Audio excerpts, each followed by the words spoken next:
¿Cómo les va? Buenas tardes, noches, como decimos con Ariel. ¿Cómo andas, Ariel? ¿Todo bien? ¿Cómo le va? ¿Cómo le va, estimado? ¿Cómo anda? Muy bien, acá tratando de terminar una semana, como siempre, fría en la Argentina, muy fría. Se nota que, se no- se nota que hace frío más allá de otros fríos. Sí, lo que pasa es que hay cosas que están bastante calentitas acá, ¿no?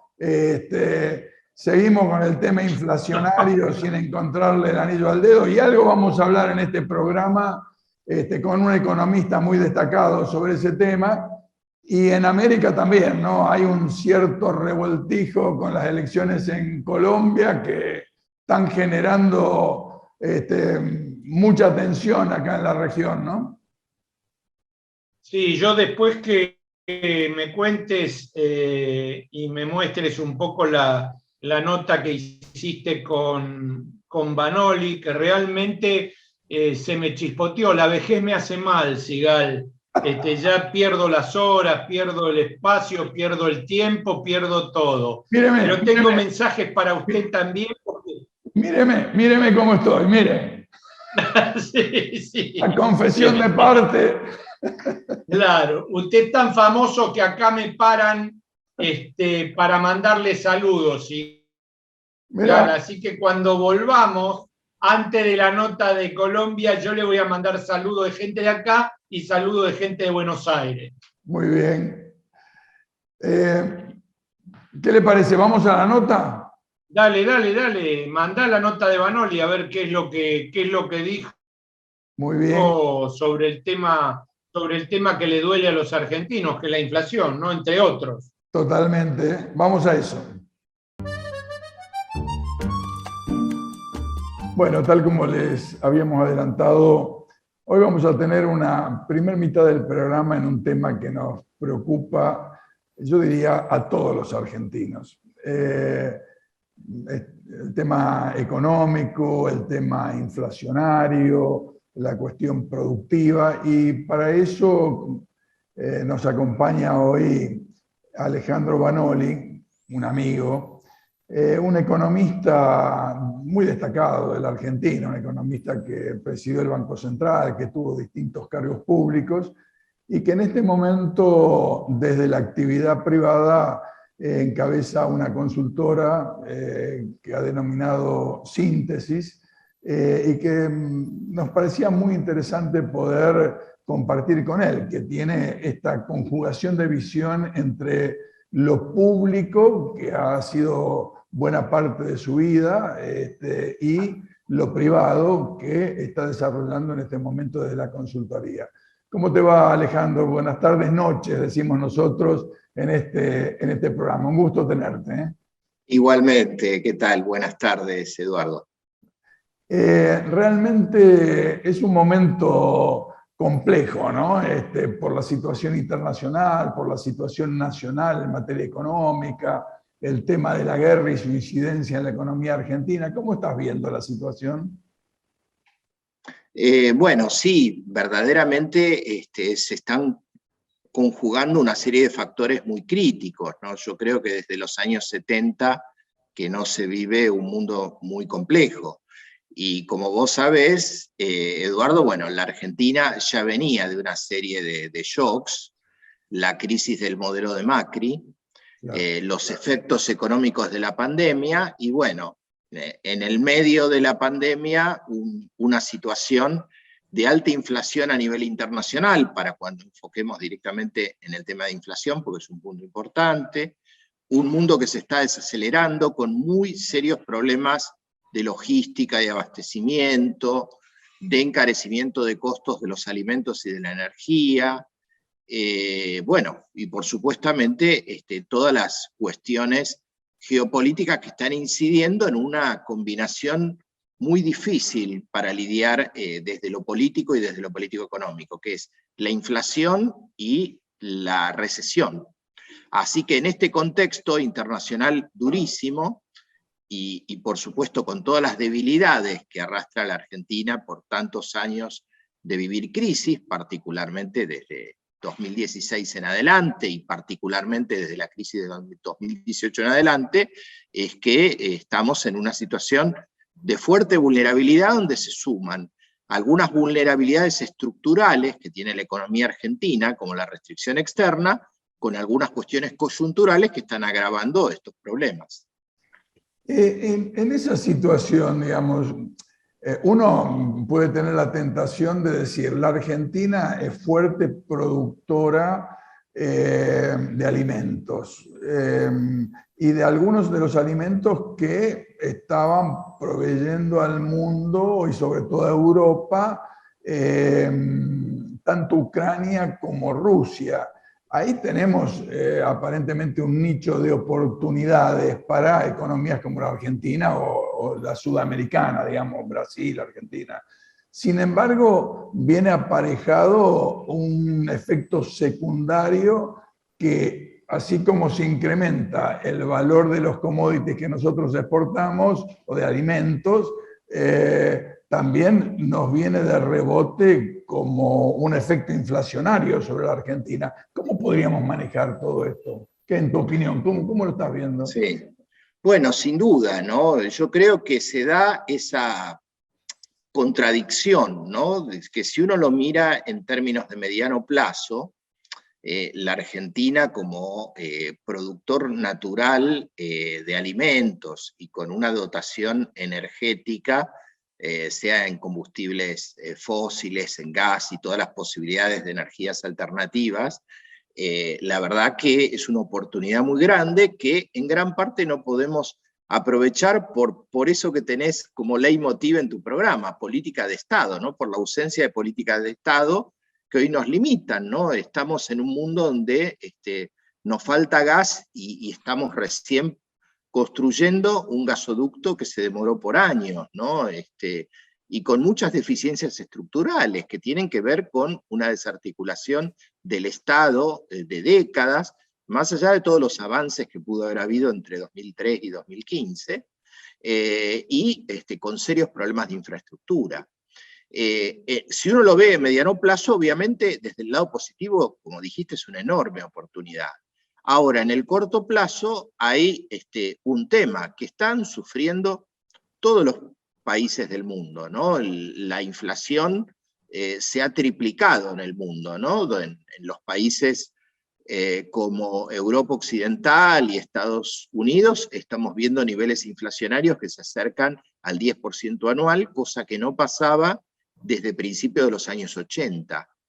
Y por supuesto en muchos países en desarrollo esto está generando serios problemas, incluido algo que Naciones Unidas llama la inseguridad alimentaria, ¿no? Y que está generando muy severos problemas sociales. Por ejemplo, en Sri Lanka cayó el gobierno, ¿no? por esta cuestión, ¿no? de la inflación, lo que creo que nos lleva a pensar la necesidad de distintas políticas de articulación del corto, el mediano y largo plazo, ¿no? Entonces, en lo que tiene que ver con cómo poder desarrollar sectores económicos, particularmente, obviamente, en la cadena agroalimentaria y la energética con tantas posibilidades que tenemos, pero por otro lado la necesidad en el corto plazo de atender estos dilemas que tiene la Argentina, por ejemplo, donde sin duda hay una oportunidad exportadora, pero tenemos problemas porque los precios internacionales están propulsando la inflación en Argentina, que es altísima. Entonces, desde mi punto de vista, en el corto plazo hay que tomar algunas medidas que son imprescindibles y que muchos países del mundo están tomando para privilegiar el abastecimiento en nuestro mercado interno. Hace pocas semanas países como la India, Indonesia, Malasia están o cerrando sus exportaciones o poniendo impuestos a sus principales productos de exportación precisamente para poder desvincular un poco los precios externos de los internos. Por supuesto, esto es malo desde las exportaciones, pero evidentemente estamos viviendo una situación muy anormal que desde mi punto de vista, y con los riesgos inflacionarios que hay, que exige tomar medidas profundas para atacar una de las causas, que no es la única, pero sí una de las más importantes. Realmente entre el proceso que veníamos, digamos, con la administración Macri, neoliberal, de la Alianza Cambiemos, que fue un endeudamiento enorme de la Argentina y vencimientos a cortísimo plazo, básicamente con el Fondo Monetario Internacional, más esta situación de incremento de los precios internacionales, genera la necesidad, me parece, de tomar algunas medidas fuertes de la Argentina. Yo tengo la impresión que algunas cosas estamos haciendo, pero como que nos está faltando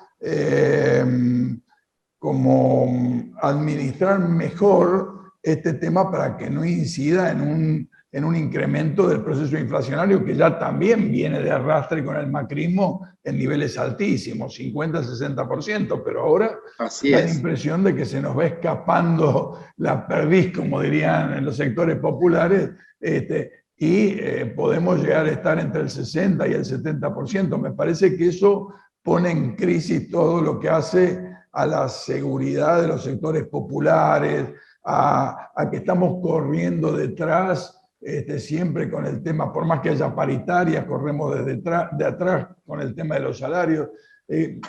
¿Hay alguna medida que se podría estar tomando para dividir este tema de lo que incide en lo internacional, de lo que son las características propias de la Argentina? Yo creo que es ineludible. Me parece, ya te digo, Eduardo, te diría, y digamos, vos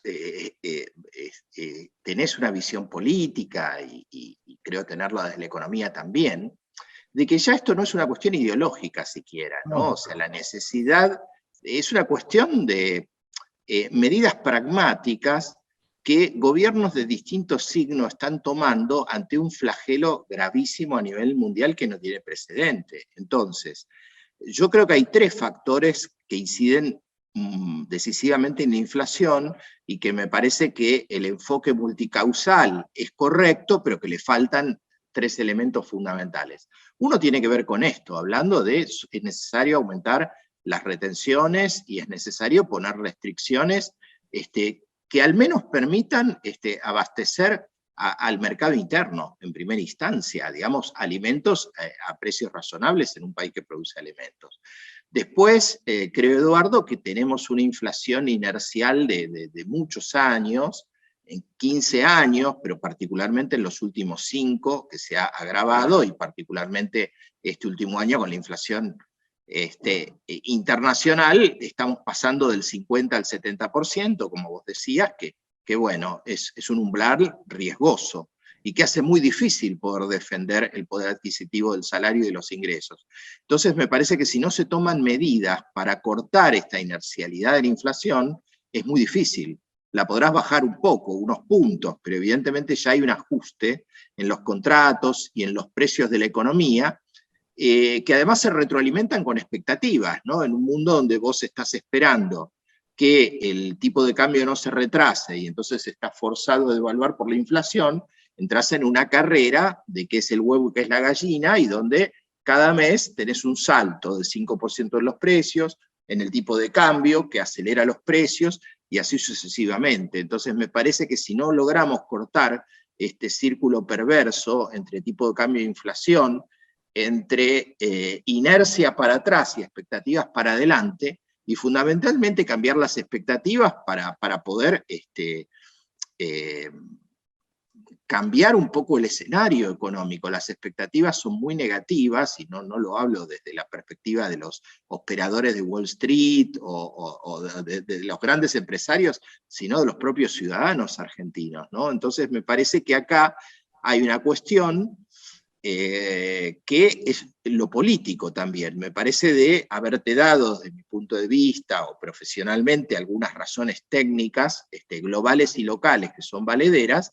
Me parece que para que podamos tener un plan que verdaderamente sea exitoso, hace falta solucionar el problema político. Es decir, es muy difícil en un oficialismo que hoy tiene disidencias muy fuertes entre sus dos componentes principales, poder tener la fortaleza política para poder hacer estas transformaciones o tomar medidas que haya que tomar, porque vos sabés bien que los agentes económicos, y ahora sí hablo tanto de los poderosos como de los no tan poderosos, miden el aceite, ¿no? La posibilidad que tiene, digamos, un oficialismo o un gobierno de tomar medidas, y cuando se percibe que hay debilidad, que hay indecisión, o que por alguna razón no se puede definir un rumbo, y bueno, pasa esto, ¿no? Que cada uno hace lobby y trata de salvarse por su cuenta, o toma medidas individualistas que perjudican al conjunto. Por eso creo que lo económico desde este punto de vista está indisolublemente ligado a una cuestión política que, ya que la situación es grave de por sí en cualquier país del mundo, en la Argentina de estos meses y de cara a una elección presidencial y a una gestión en tiempos complejos de 1 año y medio, bueno, nos pone ante la necesidad imperiosa, desde mi punto de vista, de poder cohesionar al espacio, poder ordenar políticamente, y entonces ahí sí poder concentrarse en la gestión, digamos, con una buena gestión para poder dar resultados, porque evidentemente creo también que si no hay una respuesta concreta a las necesidades populares y dar respuesta a la inflación, las perspectivas para el oficialismo son muy difíciles, y sabemos bien, la gente que nos está viendo, nos va a ver o nos escucha, el terrible costo que puede tener un triunfo de la oposición en la Argentina. Mira, a ver, un par de cuestiones, a ver si podemos ir pimponeando un ida y vuelta más aquí. O sea que, ¿Cómo no? puedo decir que, por un lado, deberíamos manejar el tema de retenciones, teniendo en cuenta cómo viene el flujo, digamos, comercial, y sobre todo el precio de los commodities, que básicamente son exportables por parte de la Argentina. ¿Es posible que eso se haga sin pasar por el Congreso? Yo creo que, digamos, en algunos productos hay algún margen, y en otros creo, Eduardo, que es un tema de necesidad y urgencia, ¿no? Yo creo que el Poder Ejecutivo se podría utilizar un DNU, digamos. DNU, exactamente. Y Bien. bueno, entiendo que el Congreso sería irrazonable, más allá del poroteo de los números, que lo provoque, o en todo caso, bueno, después veremos las responsabilidades, pero creo que hay capacidad legal para hacerlo. Bien.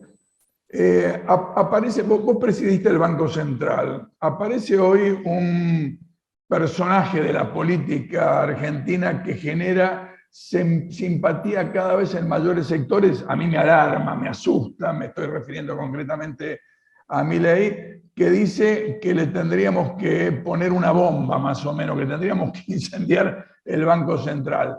Este tipo de cuestiones a mí me parece que es de una irresponsabilidad fenomenal, pero no sé cómo lo estás viendo. Me parece que este tipo de cuestiones, que uno tira cosas para contactar con cierta bronca ciudadana, con la incapacidad de la política para resolver el tema del trabajo, de la inflación, de que el salario te permita llegar a fin de mes, cae simpático, pero me parece de un peligro enorme para los argentinos. ¿Vos qué opinás de esto, Alejandro?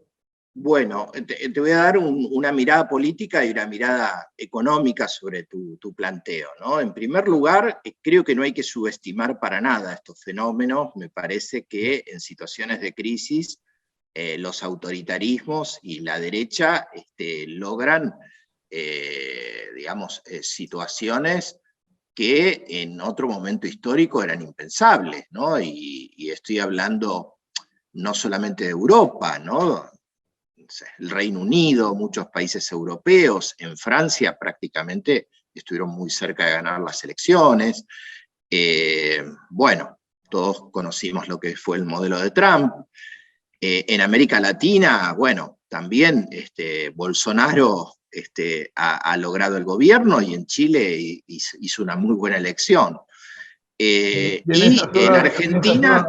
nos dio sorpresa en Colombia también, ¿no? En Colombia, exactamente, tenés razón, digamos, tienen evidentemente posibilidad de acceder al gobierno. Entonces, el crecimiento ha sido meteórico y esto tiene que ver, me parece, e interpela la ausencia de respuesta desde los gobiernos populares, desde el progresismo, evidentemente como pasa en el mundo. Algo habremos hecho mal o estaremos haciendo mal o no estaremos captar para que sectores populares que en la práctica se van a ver absolutamente perjudicados en todos los planos de la vida civil, no solo económica, sino social. Si estos fueran gobierno, evidentemente creo que eso interpela una responsabilidad muy grande de cambiar el estado del arte, y me remito a que no nos podemos dar el lujo de estar dividiendo, más allá de las razones que puede haber en cada uno de los actores, de dividirnos o de privilegiar las peleas políticas por sobre las necesidades de la gente. Creo que esto lo podemos pagar muy caro. Y evidentemente la pandemia y distintos factores han agravado y han generado un enojo profundo, no solamente sobre el gobierno, sino también sobre los sectores políticos en general. Con lo cual, nuevamente, sobre razones objetivas, sobre algunas cosas que desde un cierto sentido común se podrían compartir, y desde un Estado que no ha podido, porque también lo han desfinanciado y destruido en tantos años los neoliberales, muchas veces no se dan respuestas y el reclamo es justo. Ahora, por otro lado, si uno va a la parte más económica, Eduardo, uno podría decir, ¿en qué país, viste cuando a la izquierda le dicen, bueno, ¿dónde gobierna, dónde se aplica? Yo acá haría el mismo razonamiento y diría, ¿en qué país del mundo no hay banco central? En ninguno. En todos los países del mundo hay banco central porque es un actor fundamental para hacer una política monetaria, una política cambiaria, una política financiera. Es decir, en la economía contemporánea un banco central es absolutamente necesario, con lo cual creo que es obviamente una medida totalmente demagógica, impracticable, pero que evidentemente, bueno, apela a este sentimiento primario, es decir, bueno, hay inflación, la culpa es del Banco Central, del gobierno, entonces destruyéndolo vamos a solucionarlo, y no es así. Como también, y yo te diría que me parece sumamente peligroso, bueno, hablan de dolarización de la economía, y bueno, una dolarización implicaría renunciar a poder hacer políticas que en un contexto de crisis, vos sabés bien cómo hasta los países más capitalistas apelan al Estado para dar soluciones, ¿no? Y por otro lado también decir lo que no dice Milei, es que si hubiera una dolarización tendría que haber una devaluación fenomenal para convertir a dólares todos los pesos que están circulando y todos los activos en pesos del país, con lo cual se generaría una crisis social con mayúsculas y estaríamos hipotecando el país y renunciando a ser una nación, te diría yo, aunque parezca dramático, pero lo creo, precisamente por renunciar a la moneda, que es fundamental, y a instrumentos de política monetaria, en este caso el Banco Central. Por eso me parece que es necesario debatir estas cuestiones. Me parece que, entendiendo los enojos, si realmente hacemos un debate serio y profundo y podemos mostrar cuáles son las implicancias concretas de las cosas que se están planteando y barajando, bueno, me parece que es lo necesario para evitar este crecimiento de un sector que, como vos sabés y te preocupa, es meteórico, y que creo que si no damos respuestas debidas, bueno, puede ser alternativa de gobierno, y eso, por el nivel de autoritarismo que este sector demuestra, es absolutamente peligroso. Gracias, Alejandro. La verdad que es muy interesante, y también agarro el guante del desafío que tenemos de tratar de resolver desde la política para que se puedan generar mejores condiciones para la economía, ¿no? Política y economía difícil están juntas. Claro, bueno, vos fíjate, la economía nació como economía política, ¿no? Así que creo que se trata por precisamente volver a conciliar esos dos términos, son parte de la solución, ¿no? Gracias, buenas tardes y nos estamos viendo. Cómo no, gracias a vos, buenas tardes. Bueno, estamos entonces recomponiéndonos después del impacto de las reflexiones de Alejandro Vanoli sobre la inflación, sobre las restricciones externas, sobre la política y la incidencia sobre la economía y las dificultades que está teniendo el gobierno para poder agarrar el toro por las astas. Pero así son las cosas, Ariel, y no tenemos más remedio que mirar para adelante, ¿no?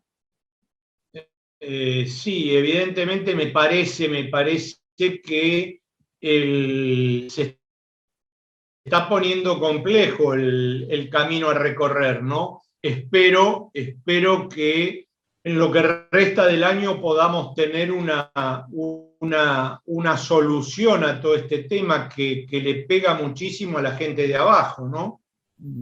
Sí, comparto con vos. La verdad que si no logramos poner en caja el tema de la inflación, por más, como lo hablábamos con Vanoli, por más que tengamos paritaria, por más que haya aumento, siempre estamos corriendo de atrás. Bueno, yo creo que lo del puerto que usted va a anunciar ahora es algo de mirar para adelante también, ¿no? Dale, nos vamos entonces a una nota sobre la importancia de los puertos de Dock Sud y sobre la nueva política de puertos que se está desarrollando desde Puerto La Plata y desde el astillero Río Santiago. Y después la pausa y volvemos con Colombia. Muy bien. Buenas tardes, Ariel y Eduardo, el público también. Muchas gracias de nuevo por el convite. Bueno, hoy para contarles una actividad importante que tuvimos. Como siempre hablamos, nuestra idea es que los puertos ofrezcan una opción integrada que se complemente entre los distintos puertos y pueda dar una opción competitiva y eficiente para la logística del país. Bueno, en ese sentido nosotros venimos trabajando con el puerto de Dock Sud y con los operadores privados que están tanto en el puerto de Dock Sud como en el puerto de La Plata, y hicimos un estudio para el cual contamos con la ayuda y con la colaboración de la Universidad Tecnológica Nacional, en donde quisimos poner luz sobre algunos temas que siempre están en discusión. Básicamente lo que pudimos determinar en ese estudio que la UTN hizo con mucha profundidad y con mucho sustento, un estudio bastante voluminoso, donde llega a determinar cuáles son las condiciones que tienen tanto el puerto del Sud como el puerto de La Plata para absorber cargas en contenedores. Y para eso se estudió tanto accesibilidad náutica como accesibilidad terrestre, tanto vial como ferroviaria. Y la conclusión es muy interesante. Al día de hoy, en el presente, se concluye que el puerto del Sud más el puerto de La Plata tienen condiciones para procesar hasta 1,5 millones de contenedores. Y con unas inversiones que serían viables, factibles y que las empresas estarían dispuestas a hacer, en 3 años podríamos estar en 3.600.000 contenedores solamente entre estos dos puertos.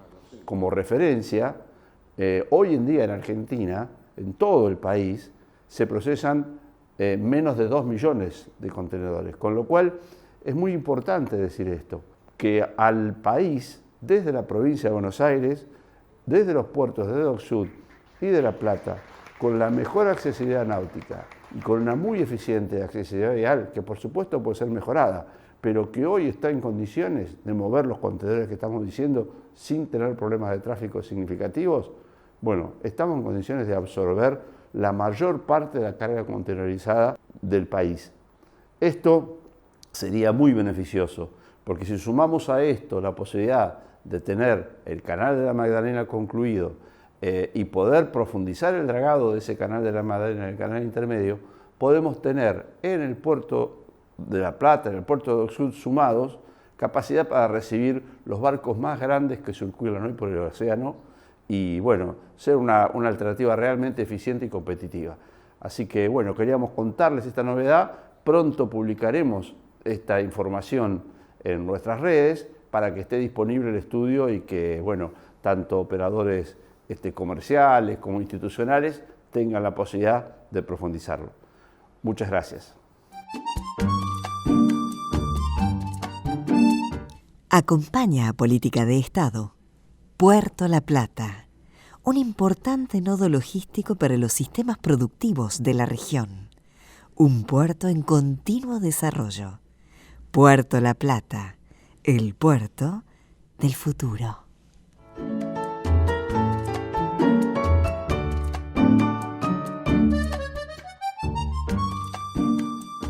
Bueno, estamos en la segunda parte del programa. Le dije a Eduardo, acá te leo porque es muy extenso, pero bueno, la gente evidentemente se engancha mucho y quiere participar. Te leo partecitas. Jorge Palione dice: hola Ariel, te comento que me pareció muy bueno el programa de ayer, interesante lo de los pesqueros, lo de los subsidios al transporte es muy importante, pero minúsculo ante el desastre que se viene. Pareciera que los políticos argentinos, como decía Perón, anda con la escalera al hombro para ver dónde se pueden subir primero. Lo más interesante e importante fue lo que dijo el economista. Yo de economía no entiendo mucho, pero creo que desde mi ignorancia que el diagnóstico que dio sobre la situación del país es el correcto. Coincido plenamente con respecto a que la única solución sería elevar las retenciones al campo, aunque me gustaría saber cuál sería el tope máximo y sobre todo el mecanismo que implementarían para llevarlo a cabo sin que haya resistencia. Un abrazo fuerte para vos y para Sigal. Después, el doctor Juan Carlos Fernández le gustó mucho el tema del economista y pregunta dónde se pega el tiro, si del lado derecho o del lado izquierdo. Por favor, no decirle que no, que necesitamos gente viva.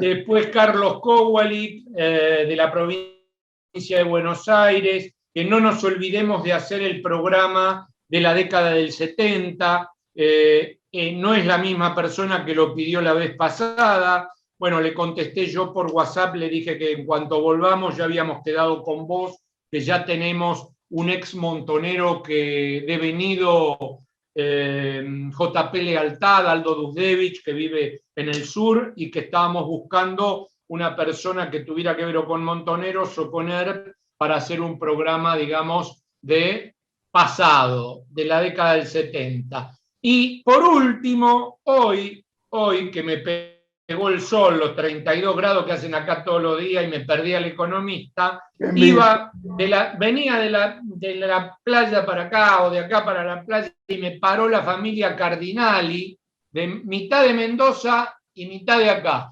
Y me dijeron que usted está muy suave, Sigal. ¿Estoy muy suave? Mira, usted lo conocieron más duro. Está muy suave. Así que Sigal, andando en vez de endureciendo. No, Sigal, agarre el bate de béisbol y empecemos, porque me parece que si no la gente nos va a pegar a nosotros. Y otra cosa que quería decir en función del amigo que se quedó en la escalerilla del avión y de la amiga colombiana, que no sé si es paisa, bogotana o caleña, es que acá en Aruba se ve nada más que la cadena Caracol, que es como ver TN. Es un espanto. No, es horrible, porque pareciera que Petro no existe, que Petro no está. Hasta el domingo existía Gutiérrez y no existía el veterano de 77 años, admirador de Hitler. Ahora el único que existe es el admirador de Hitler, con lo cual ya dejé de ver TN, ahora dejo de ver Caracol. Todo suyo, Sigal. Bueno, vamos a entrar de lleno entonces en el tema Colombia. Hubo elecciones el domingo pasado. Algunos dicen sorpresa. Para mí, que soy un seguidor, me parece que lo que se ratifica es una tendencia que venía viendo de que Gustavo Petro, un hombre de la izquierda colombiana, gana las elecciones con un poquito más del 40%. La verdad, no sé si es mi corazoncito que yo esperaba que sacara unos puntos más, pero 40,3% no es nada desdeñable, aunque va a tener que disputar con ese admirador de Hitler que usted decía, vergüenza para los colombianos. Bueno, ya vas a poder hablar. No, vamos a hacer un programa. Tenemos aquí a Malca Orozco, me acompaña directamente aquí en el estudio. Ella es colombiana, es la representante y la coordinadora de campaña acá en Argentina de Petro presidente y de Francia vicepresidenta. Es militante en Colombia, de Colombia Humana. Y nos acompaña también Alejandro Rusconi, que ya estuvo en el programa anterior, como dijo usted al presentarlo, un veedor frustrado en el caso de Colombia porque no lo dejaron subir. Parece que era persona que no le entusiasmaba mucho a la derecha colombiana y lo dejaron acá en la Argentina, pero conoce mucho del tema y vamos a estar dialogando entre Alejandro y Malca y Alejandro, un poco sobre esta situación y la perspectiva de este desafío hacia las elecciones que tenemos el 19 de junio en Colombia. Bueno, buenas tardes, noches, como decimos nosotros acá, porque este programa sale a la nochecita. Buenas tardes, bueno. Noches entonces, a toda la audiencia, a todos y todos. Saludos a Alejandro, que nos vimos ahí el domingo, nos estuvo acompañando, como siempre, pues con esa solidaridad latinoamericanista. Y bueno, y al otro compañero responderle que ninguna de las anteriores, yo soy más cercana al lugar en donde estás, yo soy caribeña, barranquillera. De Barranquilla, muy bien. De la costa. De la costa caribe de Colombia, así es. Un lugar ¿cómo están viendo? Fenomenal, así que... Yo digo, incluso hagamos un diálogo entre ustedes, entre Alejandro, vos, Ariel, yo, hablemos un poco. Está difícil la elección, me parece, o me equivoco. Ni tan difícil, realmente, obviamente nuestro propósito era poder ganar en primera, y así, bueno, digamos, era una meta bastante alta para Colombia, que tiene una tradición electoral, pues, de derecha, ¿no? Sin embargo, pues, el resultado ha sido bastante positivo. Nosotros venimos subiendo desde las legislativas, desde la consulta a las legislativas, a la elección que tuvimos, pues, el pasado domingo en Colombia, con cerca de 8,5 millones de votantes para el pacto histórico, con una diferencia de más de 2,5 millones de votos con el segundo candidato, que en un momento era el tercero. Tal vez esa fue la sorpresa, para otros no fue tanta sorpresa. Lo que decimos es que, bueno, el uribismo colocó a todos sus gallitos a pelearse contra Gustavo Petro, y el que ganó, digamos, la contienda ahí fue Rodolfo Gutiérrez. Rudolfo, Rodolfo, Rodolfico. Bueno, han salido muchos seudónimos a partir de esta elección, ¿no?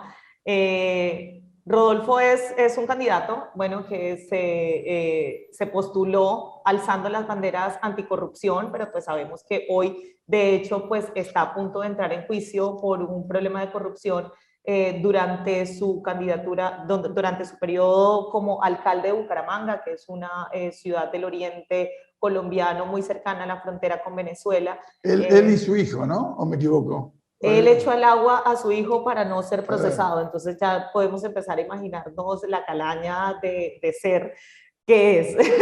A mí me sorprende, no sé, Alejandro, vos cómo lo ves, pero a mí me sorprende la capacidad que tiene la derecha para decir una cosa y hacer otra, ¿no? Porque la verdad, están contra la corrupción y afanan todo lo que pueden. Afanan es un término muy... Sí, no, lo conozco. Roban todo lo que pueden, llegan a los gobiernos y nos dejan unas deudas fenomenales, vienen a consolidar la democracia y manejan la justicia como si fuesen los titiriteros. No sé cómo. ¿Lo ves bien? ¿Lo ves igual, Alejandro? ¿Cómo ¿Cómo lo ves? Yo que diría, haz lo que yo digo, pero no lo que yo hago, ¿no? Porque él dice contra la corrupción, pero han dado muestra acabada de corrupción, ¿no? La derecha. Lo que sí que, Eduardo, yo me quedo con algo que vos dijiste al iniciar al programa, el tema del resultado, ese 40 puntos y algo, ¿no? Que vos sabés que a mí no me cierra, y no le cierra a muchísimos que tuvieron como fiscales, ¿no? Y hasta esperar el resultado final del escrutinio, que todavía no lo tenemos. Porque te digo, como antecedente, las elecciones de marzo. En marzo, Gustavo Petro y su equipo aceptan enseguida el resultado. Y después, cuando se va al recuento, hay 500.000 votos más, que eso implicó tener 4 senadores más, ¿no? Claro, claro. Vos sabés, vos fuiste parlamentario y fuiste senador, Eduardo, vos sabés lo que significa 4 parlamentarios en una Cámara, ¿no? Y cuando uno va a disputar la presidencia, ¿no? Claro. Es mucho, y bueno, y el tema es que se habían aceptado los resultados. Y yo lo que he visto en las redes, por ejemplo, muchísimos fiscales, militantes, activistas, que ponen planillas donde estuvieron ellos, que tienen datos que son falsos, por ejemplo, ¿no? Donde hay un asterisco de más y agregan otra columna, y eso no se dio en un caso o dos aislados, se ha dado en muchísimos casos. Por eso yo no me quedo con ese 40, yo creo que la derecha, por ejemplo, utiliza, si vos veías cómo venían dando los resultados, en un momento se plancha Petro, llega a 40 y se plancha, cuando venía ascendiendo, digamos, ¿no? Y yo lo veo con preocupación esto. Vamos a esperar los resultados finales, no vaya a ser cosa que nos llevemos una sorpresa final, ¿no? Pero sabemos que la derecha tiene todos los medios como para los medios económicos, ¿no? Y de desinformación como para tapar un resultado también, ocultarlo, ¿no? O sea, vos decís que en el recuento ahora puede haber una diferencia de votos más, aunque haya que seguir remando en esta segunda vuelta. Pero ¿sabés qué? Voy a hacer un tema, por lo que dijiste, que tiene que ver también con algo que se aprobó en comisión en diputados de la Argentina. Viste que hay un intento de cambiar la boleta tradicional que usamos nosotros de partidos políticos por boleta única. Yo tengo entendido que en Colombia utilizan boleta única papel, que hay que marcar la preferencia. Acá la derecha de Cambiemos y sus socios argumentan que ese es un sistema mucho más transparente. Nosotros decimos, en los 40 años de democracia, desde que la recuperamos en la Argentina, y en las 22 elecciones que tuvimos, nunca hubo un cuestionamiento a la boleta partido, boleta frente. Pero es interesante tener en cuenta, porque cuando marcan la boleta, también pueden hacerte trampita, pueden marcar un fiscal ágil, un presidente de mesa comprado, puede terminar marcando también la boleta, ¿no? Sí, de hecho, pues es un caso pues, que se presenta mucho respecto a lo que decía Alejandro de posible alteración de los resultados. Hay mucha preocupación porque, de hecho, el mismo 29 de mayo, el Pacto Histórico sacó una circular en donde advertía que el ingeniero experto que había sido designado para la revisión del software, que es el encargado de hacer, digamos, el conteo de los votos, solamente le permitieron revisar un 10% del programa. Y en una situación no de producción, sino previa, lo cual no permite como ver la transparencia del programa como tal. Así que bueno, nosotros venimos pidiendo, de hecho, desde el 2018, desde las pasadas elecciones, donde ya tenemos evidencias de que hubo fraude, pero pues en ese momento no estábamos tan organizados como lo estamos ahora, 4 años después, para enfrentarlo y para desactivarlo, como se demostró en las legislativas, donde logramos recuperar 700.000 votos, no fueron más finalmente, fueron cerca de 700.000 votos que nos permitió recuperar 4 curules no menores, y estuvimos a punto de recuperar una quinta, de hecho. Pero bueno, todo esto para decir que el software que venimos utilizando es un software que es de Disproel, que trabaja con una empresa que se llama Thomas & Greg, que es la misma empresa que contrató a los mercenarios que asesinaron al presidente de Haití. Entonces, veamos qué tipo, digamos, en manos de quién estamos dejando una decisión tan importante para el pueblo colombiano como las elecciones y en este caso, pues el cambio de rumbo de las políticas de gobierno, ¿no? Entonces sí hay una preocupación bastante grande sobre ese tema de software y ayer lo volvió a mencionar Gustavo Petro en una entrevista con la W Radio, que es una de las emisoras de los programas y de las emisoras más escuchadas en temas noticiosos en la mañana. Estuvo ahí cerca de 50 minutos en una entrevista y una de las cosas que dijo fue que mientras nosotros y mientras no se haga la auditoría y no se permita la auditoría en condiciones, en las condiciones en las que se ha pedido, no vamos a tener garantías de transparencia electoral. Y esa solicitud de auditoría viene de un fallo que hizo el Consejo de Estado en donde expresa que efectivamente el software que se está usando hoy en las elecciones en Colombia es un software débil y que puede ser fácilmente atacado. Entonces, lo que decía Alejandro de esto de que hubo un momento, había una tendencia a subir, de hecho hay personas que han analizado pues esa tendencia en los boletines, venía subiendo y en un momento se estanca y por el contrario hay candidatos a los que a Rodolfo se les sube un 4% y a Fico se le resta un 4%.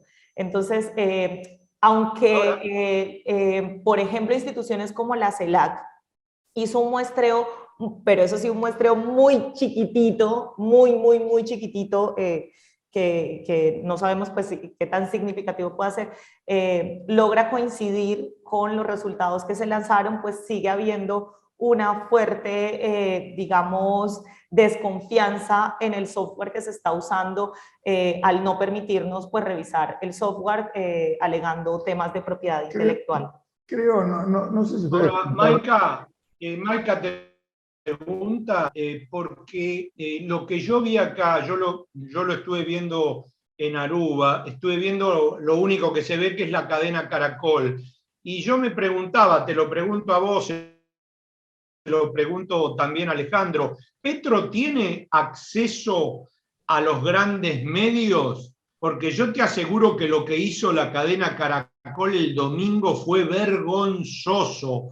Faltaba que dijeran que Petro era guerrillero no sé, de la FARC. Realmente fue tirar munición gruesa prácticamente toda la transmisión de las elecciones. Entonces digo, si Petro no puede salir por las cadenas grandes a hablarle a la gente y a contarle a la gente cuál es su proyecto, está en un problema bastante serio con esos 10 puntos de diferencia, ¿no?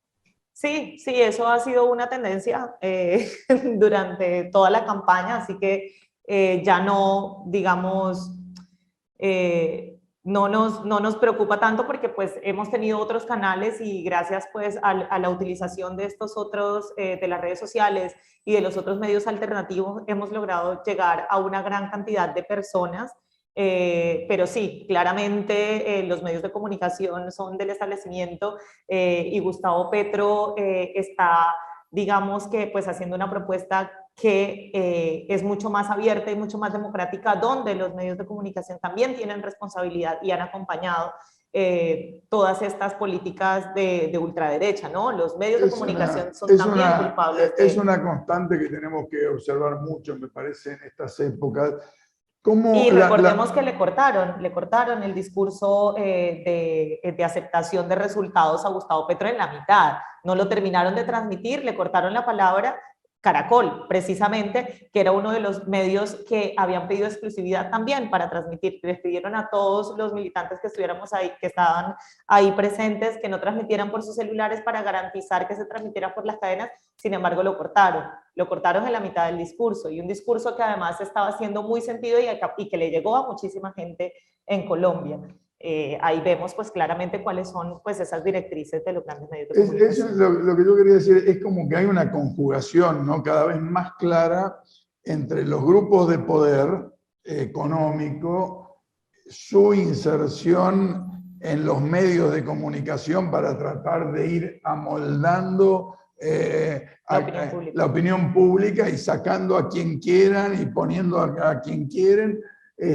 Y la única herramienta que le queda, me parece hoy, a la militancia de izquierda, transformadora, a lo nacional y popular revolucionario, es recuperar el rol de la militancia, utilizar mejor las redes que son más horizontales y tratar de dar... Eduardo, nos estamos terminando. ¿Por qué no cierran Alejandro y Maika el programa diciendo un poco qué es lo que piensan? Porque nos quedan 2 minutos para cerrar. Le dejamos a Alejandro le damos a Alejandro, sí.